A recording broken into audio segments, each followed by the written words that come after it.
Bienvenue sur Africa 24 dans cette nouvelle édition du 12-15 au sommaire de l'actualité. Au Sénégal, les assises de l'éducation nationale ont été ouvertes ce jeudi à Dakar, la capitale. Pendant 3 jours, les acteurs du dit système vont se pencher sur les problèmes qui frappent l'école sénégalaise afin d'y apporter des solutions. La République démocratique du Congo vient de confirmer la présence de 6 cas d'Ebola sur son territoire. L'épidémie qui est pour l'instant contenue dans la région de Gera a déjà entraîné toute une série de mesures de la part du gouvernement congolais. Et enfin, un mot de sport. Nous reviendrons sur le football féminin au Bénin. Ce sport peine à se donner une visibilité hors des frontières nationales. Nous verrons quelles sont les mesures prises. Ouverture des assises de l'éducation au Sénégal. Le président sénégalais Macky Sall a lancé ce jeudi à Dakar cette rencontre en présence de divers acteurs du secteur. Une deuxième du genre dans l'histoire du pays après les États généraux de l'éducation et de la formation de 1981. Un reportage de Djibril Fofana, notre correspondant au Sénégal. Les assises de l'éducation au Sénégal ont officiellement débuté jeudi.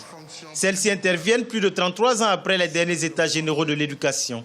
Au Sénégal, le taux d'analphabétisme est de 52%, un chiffre peu compatible avec les ambitions de développement socio-économique du pays. Le système scolaire est gangréné par de nombreux maux. Grève récurrente, baisse du niveau des apprenants, inadéquation des curricula scolaires, l'école sénégalaise est à la croisée des chemins. Aujourd'hui, l'enjeu est clair. Il s'agit de redéfinir les contours de la nouvelle école sénégalaise, porteuse de créativité et de développement. Nous les avons instruits à apprendre pour être autonomes, mais à apprendre à entreprendre, parce que c'est dans l'entrepreneuriat qu'on crée la richesse. Les métiers de demain, on ne les connaît pas encore. Il faut qu'on prépare les enfants à vouloir les explorer.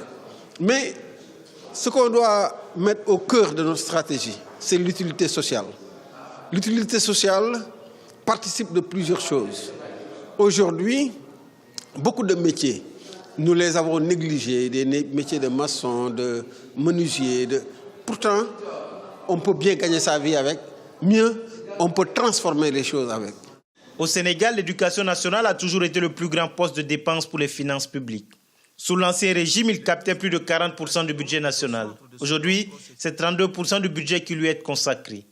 Mais les résultats ne sont toujours pas à la hauteur des investissements réalisés en cause d'un climat scolaire et universitaire en perpétuelle instabilité.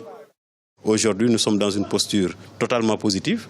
Nous sommes prêts à aller dans le sens donc, de pacifier l'espace scolaire au nom de l'éducation de qualité pour tous. Mais évidemment, cela nécessite forcément que chacune des parties respecte les engagements auxquels il a souscrit. C'est-à-dire qu'il y a nécessité non seulement d'un dialogue, mais d'un accord entre les syndicats d'enseignants, le gouvernement, les parents d'élèves et les autres parties prenantes, de façon que ce consensus permette de s'accorder sur ce qui doit être fait pour que tout le monde puisse fonctionner de manière normale et que l'école retrouve la paix et la stabilité. Les conclusions de ces assises de l'éducation sont très attendues. Le président de la République a promis de veiller personnellement à leur application. À ce titre, il a annoncé la tenue prochaine d'un conseil présidentiel pour la mise en œuvre des recommandations finales de ces assises. Dans l'actualité également, la propagation du virus Ebola reste persistante et s'accélère sur le continent. Il aurait infecté 3069 personnes à l'heure actuelle. Selon l'Organisation mondiale de la santé, l'OMS, le nombre total de cas pourrait à terme dépasser 20 000. Selon ces spécialistes, toute transmission résiduelle pourrait être bloquée d'ici 6 à 9 mois. L'OMS, par ailleurs, n'exclut pas que dans les régions les plus touchées par le virus, le nombre de cas peut être largement supérieur à celui qui a été communiqué.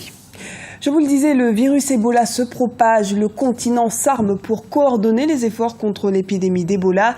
Mais de nouvelles infections sont encore enregistrées. C'est le cas de la République démocratique du Congo qui s'est fixé pour objectif d'éradiquer le virus de son sol en 90 jours, comme nous l'explique Charles de Jouvenel.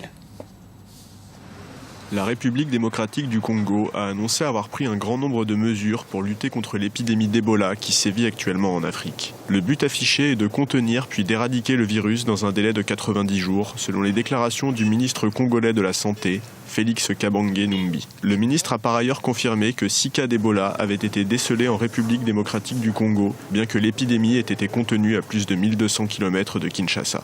We must be very transparent. Nous devons être transparents afin de donner toutes les informations. Si un cas se déclare à Mbandaka ou à Kinshasa, nous le dirons immédiatement. Mais jusqu'à présent, il n'y a pas de fièvre Ebola dans Kinshasa ni dans Mbandaka. Ebola est pour le moment contenu dans un tout petit secteur de 100 mètres carrés. Donc je pense que les gens peuvent continuer à venir faire des affaires ou du tourisme en République démocratique du Congo.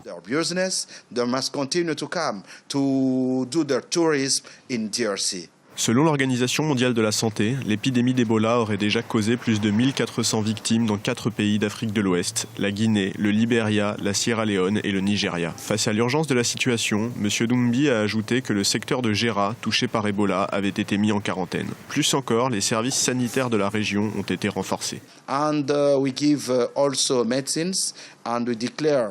Nous avons distribué des médicaments et déclaré la gratuité des soins dans la région de Gera.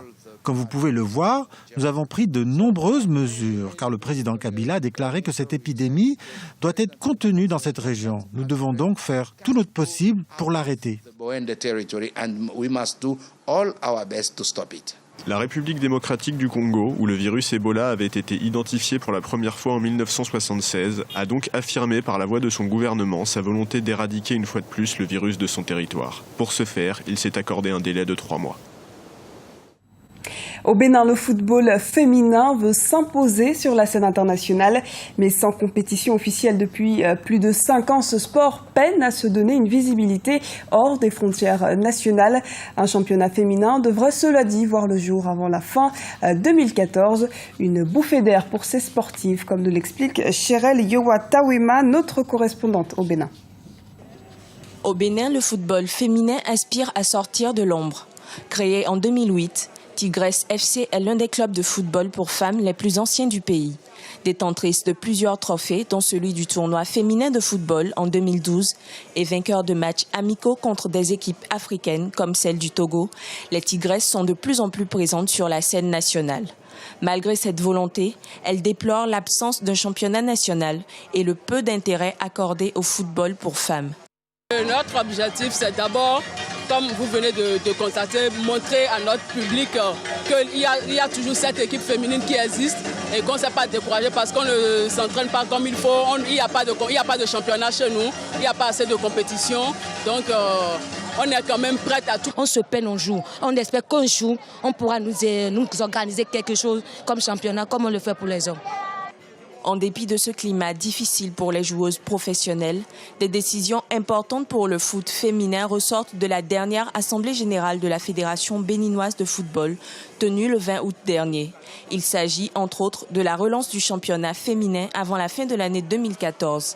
Dès la saison prochaine, 50 millions de francs CFA seront alloués à ce secteur. Mais nous allons démarrer bientôt les tournois et ensuite un championnat bientôt. Bon, pour le moment, on n'a pas les moyens à disposition, donc on attend. La fédération nous demande d'attendre encore un peu.